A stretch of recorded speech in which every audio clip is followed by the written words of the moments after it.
So a few weeks ago, my dad was flying back to Connecticut when his guide dog was aggressed at, repeatedly lunged and growled at by another dog wearing a service dog vest attempting to board the same flight.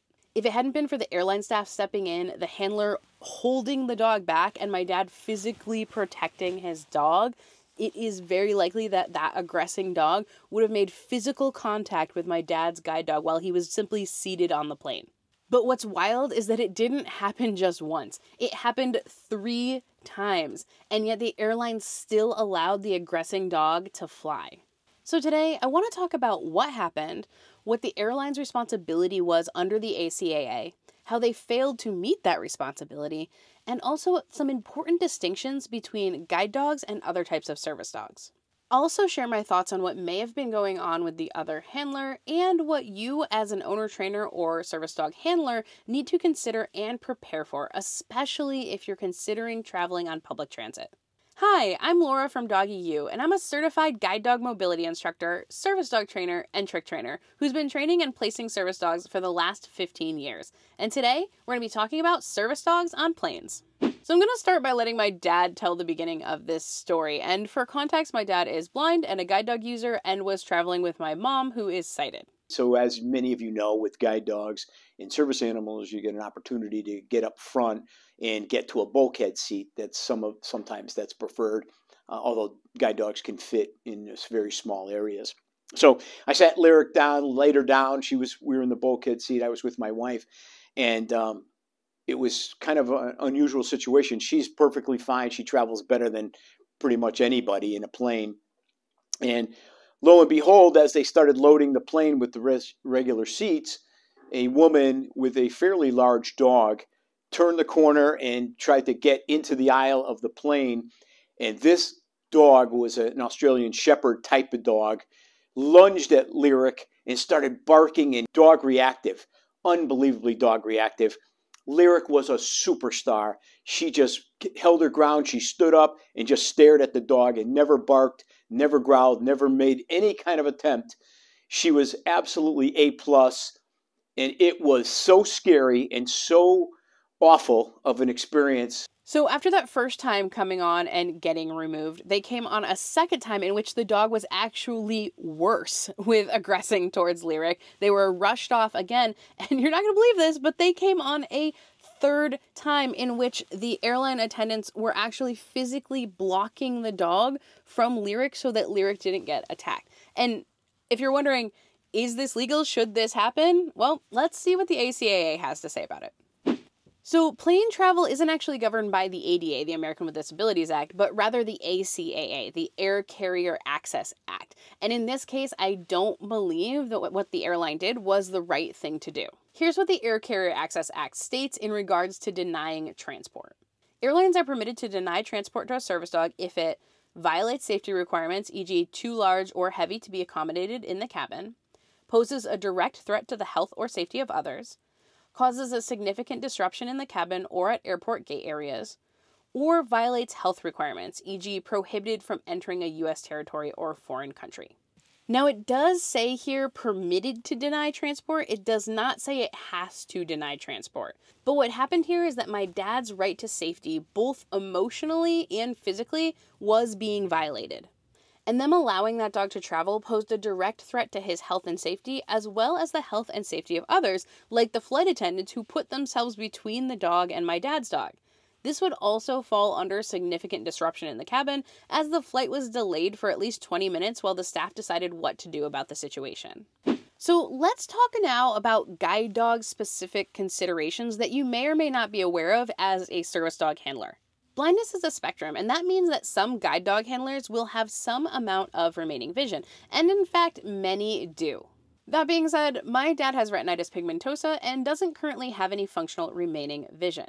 And for the purposes of what we're going to talk about next, you as the service dog handler should handle your dog in a way that's appropriate around someone who didn't have any remaining vision.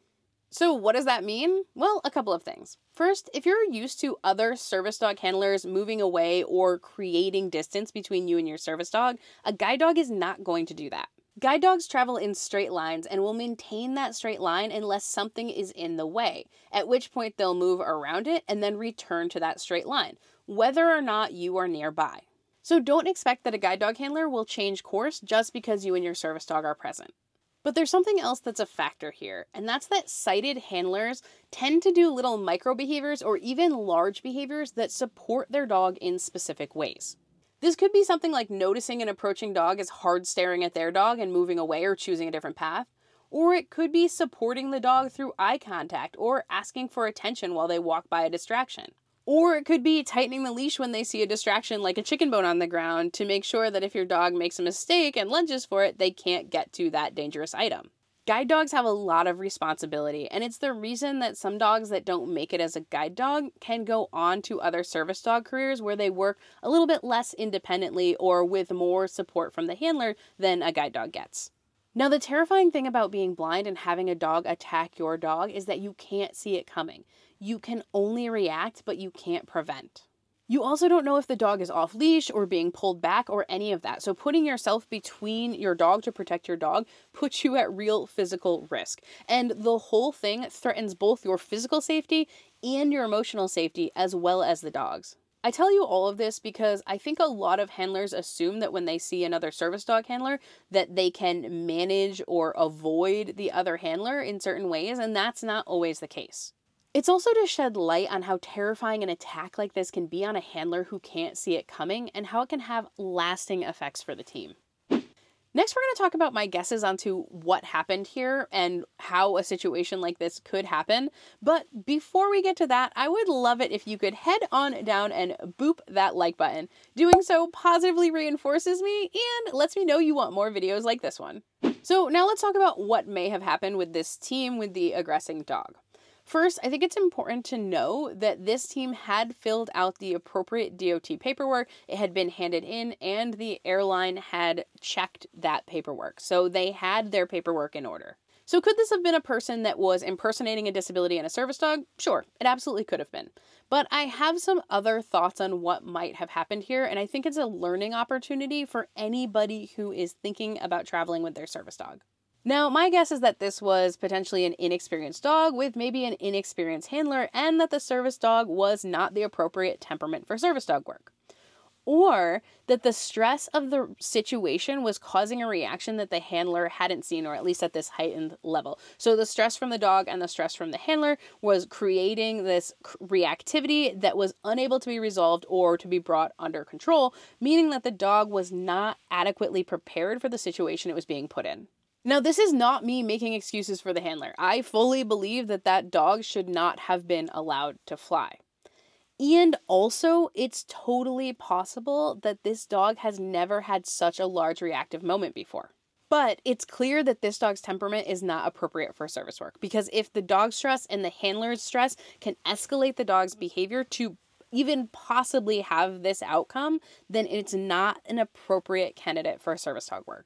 And with these types of dogs, there are signs. There may not have been this big reactive moment that we saw on the plane, but there are other body language cues that let us know that the dog is uncomfortable in a situation. And this is where I'm going to take a moment to just say, as a service dog handler, it's your responsibility to educate yourself on dog body language. So I'll leave some resources down in the comments and in the description for you to check out regarding dog body language. And the irresponsibility of the person not only allowing the first aggression to happen, but for it to happen repeatedly, especially after she said that the dog initially aggressed because it was surprised to see another dog on the plane. That's the kind of thing, especially if it happens repeatedly, that could ruin a guide dog's career and significantly impact another disabled person who relies on their guide dog for independence. Utilizing a service dog that does not have the appropriate training or the appropriate temperament for service work not only impacts you as the handler, it impacts the dog that you're using, and it impacts the disability community at large and specific members if things like this happen. So if you're a service dog handler or thinking of training your own service dog, what are the takeaways here? How can we avoid being the person with the reactive dog who I'm sure was mortified by this situation? First, everything starts with having the right dog with the right temperament for the job. And I've done a lot of videos on that, so I will link those down in the description and in the comments for you to check out. Second, start neutrality training early, pretty much as soon as you get your dog. I use the engage disengage to start with that, so I will link that above and in the resources as well. Next, you have to assume that there will be another dog on the plane. The majority of flights are going to have another dog on them, even if it's just a pet dog. And even when I was flying a decade ago, there were still other dogs on my flights like half of the time, and now there are significantly more service dogs traveling. And if your dog can't handle that, they shouldn't be flying. You do not have the right to threaten the physical and emotional safety of others. You cannot avoid being in tight quarters with other dogs on a plane. Getting on a plane is one of the most stressful things that you can ask your service dog to do, and it's an all or nothing proposition. It is never okay to just cross your fingers and hope it goes well. Your dog should be tested on multiple types of public transport, like buses, trains, and subways, before ever considering a plane, even if that means you have to travel or be inconvenienced to do that training. It's unfair to those around you and your dog to do anything less but be completely prepared for the experience.